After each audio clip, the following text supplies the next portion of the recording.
Hello guys, तो कैसे हैं आप सब लोग। तो जैसे कि अपना जो चैप्टर चल रहा था एडमिशन ऑफ न्यू पार्टनर, इसमें अपन ने जो लास्ट टॉपिक कंप्लीट किया था यानी कि लास्ट लेक्चर में, वो था गुडविल, जिसमें अपन ने सबसे पहले इसके मेथड्स पढ़े, गुडविल को समझा और उसकी क्या क्या जनरल एंट्रीज है वो भी अपन ने जान ली थी लास्ट लेक्चर के अंदर। तो गाइस आज अपन बात करने वाले हैं वो है उसका नाम revaluation account. What do you mean by revaluation, पहले अपन इसको जानेंगे, ठीक है, और रिवैल्यूएशन की फिर जनरल एंट्रीज को करेंगे। अब रिवैल्यूएशन अकाउंट क्या है पहले इसको समझते हैं, और रिवैल्यूएशन अकाउंट प्रिपेयर क्यों किया जाता है फिर इसको समझेंगे। तो गाइस रिवैल्यूएशन अकाउंट को हम लोग क्या करते हैं कि असेट्स और लायबिलिटीज का इंक्रीज डिक्रीज जब होता है तो उसके लिए अपन को रिवैल्यूएशन अकाउंट बनाना पड़ता है। ये बनाना कब पड़ता है, जब कोई पार्टनर को या तो अपन एडमिट कर रहे हैं या किसी पार्टनर की डेथ हो जाएगी या फिर रिटायरमेंट हो जाएगा। डेथ और रिटायरमेंट का केस अपन आने वाले टाइम में पढ़ेंगे, वहां पे भी रिवैल्यूएशन अकाउंट पढ़ना है। और अभी अपन जो चैप्टर पढ़ रहे हैं वो है एडमिशन, तो एडमिशन के टाइम पे भी रिवैल्यूएशन अकाउंट बनता है, क्योंकि जब कोई पार्टनर एंटर होता है तो उस समय फर्म की असेट्स और लायबिलिटीज का यानी कि असेट्स को रिवैल्यूट करते हैं और लायबिलिटीज का रीअसेसमेंट करते हैं। तो चेक करते हैं कि असेट्स लायबिलिटीज की वैल्यूज क्या है, उसके लिए अपन रिवैल्यूएशन अकाउंट बनाते हैं। और रिवैल्यूएशन अकाउंट से जो भी प्रॉफिट एंड लॉस आता है वो ओल्ड पार्टनर्स अपने ओल्ड रेशियो में उसको डिस्ट्रीब्यूट करते हैं। उसका न्यू पार्टनर से कोई भी लेना देना नहीं होता है, यानी न्यू पार्टनर को उसमें कोई भी हिस्सा नहीं मिलेगा, कोई भी पार्ट नहीं मिलेगा, ठीक है। यानी ओल्ड पार्टनर जो है वो अपने ओल्ड रेशियो में उसको डिस्ट्रीब्यूट करेंगे। रिवैल्यूएशन अकाउंट में या तो प्रॉफिट आएगा या लॉस आएगा, असेट्स का और लायबिलिटीज का अपन रिवैल्यूट करते हैं। उसके बाद गाइस इसमें एक चीज और होती है, unrecord assets and unrecord liability. कोई असेट थी जो रिकॉर्ड नहीं हुई है उसका एडजस्टमेंट करेंगे, कोई लायबिलिटी थी यानी कि जो अनरिकॉर्ड थी उसको रिकॉर्ड नहीं किया तो उसको रिकॉर्ड करेंगे, तो वो अपन बनाएंगे रिवैल्यूएशन अकाउंट के अंदर, ठीक है। अब इसमें लिखा हुआ revaluation account, revaluation account is outline to determine the net profit और लॉस, यानी कि डिटरमाइन करता है रिवैल्यूएशन अकाउंट नेट प्रॉफिट और नेट लॉस को on revaluation of assets and liabilities, जब हम रिवैल्यूएशन करते हैं असेट्स एंड लायबिलिटीज का। इसके अंदर क्या इंक्लूड होता है, लिखा हुआ and including those items that are unrecorded into books, जो जैसे कि मैंने अभी आपको बताया था unrecord assets and unrecord liability, तो ये उसको भी इंक्लूड करेगा, उसको भी अपन को रिवैल्यूएशन अकाउंट में लेके आना पड़ेगा। अब लिखा हुआ revaluation account is prepared at the time of admission of new partner, यानी कि ये कब प्रिपेयर होता है, जब हम किसी पार्टनर को एडमिट कराते हैं और इन केस ऑफ डेथ और रिटायरमेंट। और ये उस केस में भी बनेगा जिस केस में डेथ होगी और रिटायरमेंट होगा। तो डेथ और रिटायरमेंट का केस जो भी अपन नेक्स्ट चैप्टर में पढ़ेंगे, इधर अपन पढ़ रहे हैं एडमिशन के, तो अपन ने बता दिया किस किस केस में बनाया जाता है। एडमिशन में बनाया जाएगा, ठीक है, डेथ के केस में बनाया जाएगा और रिटायरमेंट के केस में बनाया जाएगा। उसके बाद इसमें लिखा होता है रिवैल्यूएशन प्रॉफिट और loss is transfer to the capital account of all the partners, यानी कि जो भी प्रॉफिट लॉस आएगा रिवैल्यूएशन अकाउंट में उसको ट्रांसफर कर दिया जाएगा कैपिटल अकाउंट के अंदर। लेकिन गाइस याद रखना है, अगर फ्लक्चुएटिंग से मेंटेन हो रहा है तो अपन ट्रांसफर कर देंगे इसको कैपिटल के अंदर, और अगर ये फिक्स्ड मेथड से मेंटेन होते हैं इनके कैपिटल अकाउंट तो ट्रांसफर करेंगे करंट अकाउंट के अंदर। Of all the partners comprising deceased और retiring partner in their old profit sharing ratio, यानी कि अभी तो अपन लोग एडमिशन का केस पढ़ रहे हैं, इसमें डिसीज्ड पार्टनर भी है, रिटायरिंग पार्टनर्स भी आएंगे, तो फिर ओल्ड पार्टनर्स यानी कि ओल्ड सैक्रिफाइस रेशियो में इनको बांट दिया जाएगा, इनके प्रॉफिट एंड लॉस को डिस्ट्रीब्यूट कर दिया जाएगा ओल्ड पार्टनर्स में, ठीक है गाइस। तो अभी अपन जो डेथ और रिटायरिंग का केस है वो अपन नेक्स्ट चैप्टर में पढ़ेंगे, इधर अपन केवल एडमिशन का पढ़ रहे हैं, इसीलिए एडमिशन के टाइम पे भी रिवैल्यूएशन अकाउंट प्रिपेयर होगा। आई होप कि गाइस ये बात आपको अच्छे से समझ में आ गई होगी। तो गाइस अब अपन रिवैल्यूएशंस की एंट्रीज के बारे में समझते हैं, यानी कि जो रिवैल्यूएशन अकाउंट प्रिपेयर करेंगे तो उससे पहले अपन को एंट्री समझनी है कि रिवैल्यूएशंस की एंट्रीज क्या होंगी। तो गाइस एंट्रीज को करने से पहले अपन रिवैल्यूएशन के बारे में समझते हैं कि रिवैल्यूएशन की एंट्री किस तरीके से बनने वाली है, ठीक है। तो आप जरा देखो इसको ढंग से, आपको समझ में आएगा। ये देखो एक चीज समझनी है आपको, रिवैल्यूएशन अकाउंट क्यों बना रहे हैं ये तो अपन को पता चल गया। अब रिवैल्यूएशंस की एंट्री अपन किस तरीके से करेंगे उसको जरा समझने की कोशिश करते हैं। ये रिवैल्यूएशन अकाउंट अपन जब बनाएंगे तो करना क्या है, एक चीज को आपको याद रखना है। अगर रिवैल्यूएशन में हो रहा है प्रॉफिट, अगर आपको कोई भी असेट्स या लायबिलिटी से प्रॉफिट हो रहा है तो रिवैल्यूएशन में होगा जी सीआर, क्या होगी सीआर। और अगर मान के चलते हैं आपको लॉस हो रहा है असेट्स या लायबिलिटीज के रिवैल्यूएशन से, तो आपको लॉस हो जाएगा, तो उस केस में रिवैल्यूएशन होगा डीआर। बस आपको ये चीज याद रखनी है कि अगर प्रॉफिट होगा तो रिवैल्यूएशन सीआर होगा और लॉस के केस में रिवैल्यूएशन डीआर होगा, अगर अपन असेट्स एंड लायबिलिटीज को रिवैल्यूड करते हैं। तो जैसे इसका एक एग्जांपल से आप समझेंगे तो आपको ये अच्छे से समझ में आ जाएगा। सपोज दैट मान के चलते हैं कि कोई भी असेट्स थी, यानी कि मान के चलते हैं कि कोई फिक्स्ड असेट्स थी, फिक्स्ड एसेट्स थी इनकी, वो थी इनकी 1 लाख रुपए की पहले से, ठीक है, और फिर इसको रिवैल्यूड किया गया रिवैल्यूड किया गया, तो रिवैल्यूड में ये हो गई जी 1,20,000 पर इसको रिवैल्यूड किया गया। तो अब आपको समझना है कि कोई असेट थी 1 लाख रुपए की और उसको अपन ने रिवैल्यूड किया 1,20,000 पर, इसका मतलब कितने रुपए की असेट्स अपनी बढ़ी है, 20,000 की रिवैल्यूड यानी प्रॉफिट हुआ है रिवैल्यूशन में। तो अपन को प्रॉफिट के केस में क्या करना है, इस रिवैल्यूशन को सीआर करना है। अब एंट्री देखो कितनी सीधी सीधी तरीके से होगी, यानी कि fixed assets account D R to revaluation account, ठीक है। इस कितने रुपए से, 20,000 से। ये हो गई जी आपकी एंट्री इजीली वे में, यानी फिक्स असेट थी पहले 1 लाख की थी, अब 1,20,000 की है, 20,000 से इंक्रीज हो गई। तो अपन को सीधी सीधी बात है कि अपनी असेट्स इंक्रीज होगी तो असेट्स का बैलेंस डीआर होता है, तो और डीआर करेंगे तो fix assets account D R to revaluation. अगर आप इसको बैलेंस से समझेंगे तो बैलेंस से भी समझ में आएगी, और अगर आप इसको प्रॉफिट लॉस के वे में समझेंगे तो उससे भी समझ में आएगी। फिक्स असेट थी 1,20,000 पर, उसको रिवैल्यूड किया गया 1,20,000 पे, तो 20,000 की असेट्स हमारी इंक्रीज हो गई। तो अगर हमारी फिक्स असेट्स अगर इंक्रीज हो रही है तो असेट्स का बैलेंस होता है डीआर, तो उसको और इंक्रीज करेंगे तो और डीआर हो जाएगा, तो fix assets account D R to revaluation account. लेकिन इसको अपन दूसरे तरीके से अगर समझे तो 20,000 का प्रॉफिट हुआ है, प्रॉफिट के केस में रिवैल्यूएशन को सीआर करेंगे तो रिवैल्यूएशन हो गया जी सीआर, एंट्री पोस्ट हुई fix assets account D R to revaluation account, ठीक है। अब गाइस बात कर लेते हैं थोड़ी सी सेकंड एंट्री के बारे में कि वो किस तरीके से होगी। अब जैसे एक लायबिलिटीज का एग्जांपल लेते हैं, क्रेडिटर थे, ठीक है, वो थे अपने मान के चलते 60,000 के, ठीक है। अब इंक्रीज हो गए क्रेडिटर इंक्रीज बाय ₹2,000। अब गाइस एक चीज याद रखनी है, ये बाय और टू का क्या सिस्टम है पहले वो समझाते हैं अपन। बाय मतलब होता है गाइस, अगर इसको हिंदी में समझे तो बाय मतलब होता है से, और टू मतलब होता है तक, ठीक है।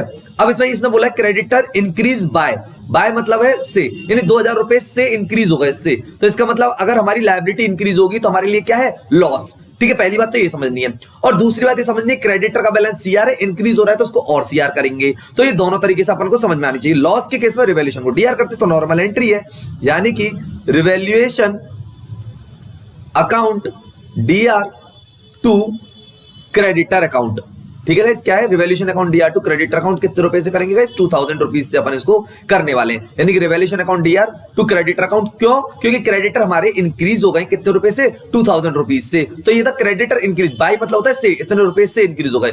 तो वैसे अपन को तीसरे तरीके से समझते हैं कि मान के चलते क्रेडिटर इंक्रीज ₹8,000। अब यानी कि यहाँ पर टू वर्ड लिखा हुआ है, यानी कि मैंने लिखा हुआ है क्रेडिटर इंक्रीज करने 8,000 रुपए तक, 8,000 तक, और इससे पहले अपने जो बैलेंस शीट में अगर मान के चलते पहले से क्रेडिटर थे वो 6,000 थे, तो इसका मतलब भी यही है कि 2,000 रुपए से अपन को क्रेडिटर इंक्रीज करने हैं। अगर हमारी लायबिलिटीज इंक्रीज हो रही है तो हमें देती है लॉस, तो एंट्री पोस्ट करते हैं guys, revaluation account D R to creditor account, ठीक है गाइस, कितने रुपए से, 2,000 रुपीज से। अब आपको एक बात याद रखनी है कि अगर अपनी लायबिलिटी इंक्रीज होगी, क्या जी, लायबिलिटी इंक्रीज होगी तो हमारे लिए लॉस है, तो इसका मतलब याद रखना रिवैल्यूएशन लॉस के केस में क्या होता है, डीआर होता है। और अगर हमारी लायबिलिटी डिक्रीज होगी तो हमारे लिए क्या प्रॉफिट है, तो प्रॉफिट के केस में क्या होता है, रिवैल्यूएशन सीआर होता है। बस आपको डीआर सीआर से याद रखना है, प्रॉफिट के केस में रिवैल्यूएशन सीआर होगा और लॉस के केस में रिवैल्यूएशन डीआर होगा। जैसे यहाँ पे था अपन ने क्रेडिटर इंक्रीज कर ली तो हमारी लायबिलिटी इंक्रीज हो गई तो हमारे लिए लॉस है, इसलिए रिवैल्यूएशन को अपन ने क्या कर दिया, डीआर कर दिया।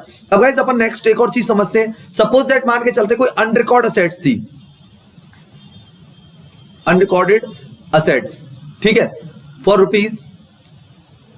₹10,000। तो कोई अनरिकॉर्ड असेट थी 10,000 रुपए की जो पहले से रिकॉर्ड नहीं थी, अब हमें पता चली तो हम उसको रिकॉर्ड करेंगे तो हमारी असेट्स इंक्रीज होगी तो हमारे लिए क्या है, प्रॉफिट होगा। तो एंट्री पोस्ट क्या होगी गाइस वो समझ लेते हैं अपन, assets account D R to revaluation account, ठीक है गाइस, कितने रुपए, 10,000 से, ठीक है, 10,000 से हो गई, अपन को प्रॉफिट होगा क्योंकि हमारी असेट्स इंक्रीज हो गई, तो assets account D R to revaluation, इसके आगे अनरिकॉर्ड लगा सकते हो, नहीं तो assets account D R to revaluation करेंगे तो ये भी चलेगा। बस आपको अपनी ये याद रखनी है कि अगर प्रॉफिट हो रहा है, असेट्स हमारी इंक्रीज होगी तो हमारे लिए प्रॉफिट है तो रिवैल्यूएशन सीआर होगा, और हमारी असेट्स डिक्रीज होगी तो हमारे लिए लॉस है तो रिवैल्यूएशन डीआर होगा। सेम लायबिलिटीज की बात कर लेते हैं, अगर लायबिलिटीज हमारी इंक्रीज होगी तो रिवैल्यूएशन यानी कि इंक्रीज होगी तो उससे हमारी लॉस होगा, तो रिवैल्यूएशन को हम क्या करेंगे, डीआर करेंगे, और लायबिलिटीज हमारी अगर डिक्रीज होगी तो हमारे लिए प्रॉफिट है तो रिवैल्यूएशन सीआर करेंगे। आई होप कि गाइस ये बात आपको अच्छे से समझ में आ गई होगी। तो ये थी अनरिकॉर्ड असेट्स की बात। अब अपन अगर बात करें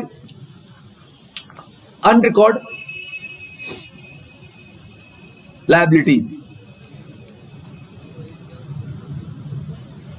फॉर ₹10,000, यानी अनरिकॉर्ड लायबिलिटी थी 10,000 रुपए की। अब अपन को पता चली कि हमारी कोई लायबिलिटी थी, हमने रिकॉर्ड ही नहीं कर रखी थी बुक्स में, अब अपन उसको रिकॉर्ड करेंगे तो हमारी लायबिलिटीज इंक्रीज होगी, तो हमारे लिए लॉस होगा, और लॉस के केस में गाइस क्या करेंगे, रिवैल्यूएशन को डीआर करेंगे। तो एंट्री पोस्ट होगी revaluation account D R to liabilities account, liability account. ठीक है, कितने रुपए गाइस, 10,000 रुपए।